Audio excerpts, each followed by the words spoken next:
bogaadinna u dirayaa ciidamada qaranka ee jiidda hore oo guulo waaweyn sida wasiirku idiin sheegay soo hooyey inkastoo aan lahaynin tafaasiishaas sidii caadada u ahayd ciidamada qaranka Soomaaliya waxay isku dayeen inay ka faa'iideystaan tabaalooyinkii dhacay ay duufaanadu sameeyeen sida ay doorkii horena yiraahdeen way dabaal degayaan gaada ayay maantana yiraahdeen dad baa tabaalaysan xaggaas ay isugu yaaceen weerara oo bari fura hase yeeshee waxaan u sheegaynaa mar kasta iyo goor kasta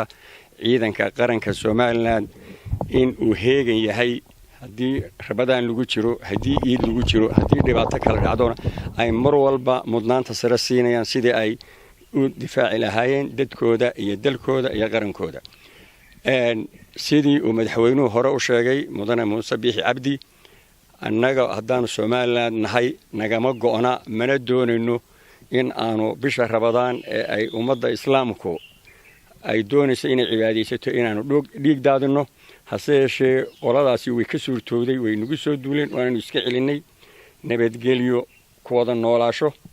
deris wanaag ayaanu intaba annagoo aanu diyaar u nahay hase yeeshee marnaba dadka iyo dalka Soomaaliland ma u adkaysan doonaan oo mana dul qaadan doonaan gardarrada joogtada ah ee ay mar kasta ku soo faragelinayso dawladda Soomaaliya xuduudaha Soomaaliland. Assalaamu calaykum waraxmatullaahi wabarakaatuh. maanan odhan mar kasta iyadoon diyaar ahayn annagu waxaanu doonaynaa nabad deganaasho iyo inaanu nabadgelyo ku wada noolaano inta ma doonayna inaanu sii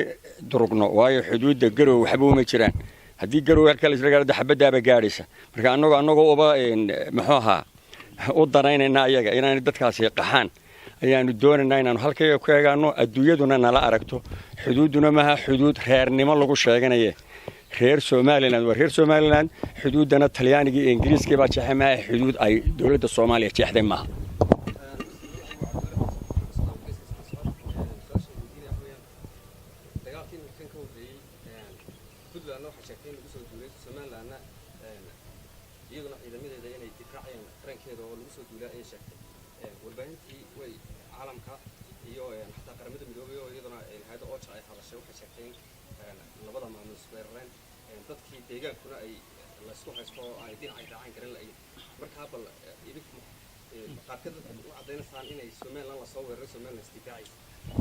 waxaan u malaynayaa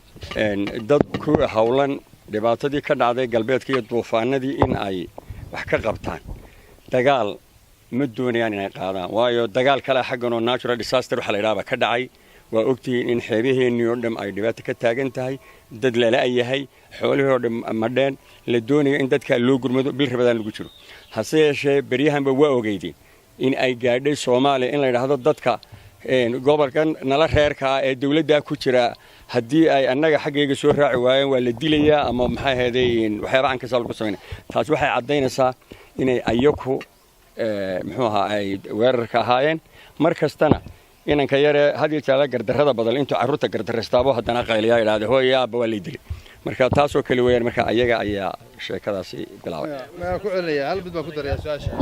hal baa ku daraya binaadamku waxa la yiraahdaa dad baa lagu dul dagaalamay dad baa la isla jiray dad baa meelay raacaan garan la waxa aaminsantiin tukaraq in dagaal ka socon lahaa ama ciidamadeenu fadhiyo lahaayeen haddaan dalka iyo dadka deegaanka iyo dadka deegaankaas iyo deegaankuba aan ciidamada la socon oo taakuleynay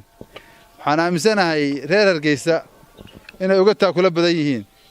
inay uga macnaha support badan yihiin haddaanay taasi jirin ma suurta gashan in ciidamadeenu guula ka soo hoyaan oo tukaraq ka dagaalamaan marka waxa la sheegay iyo waxba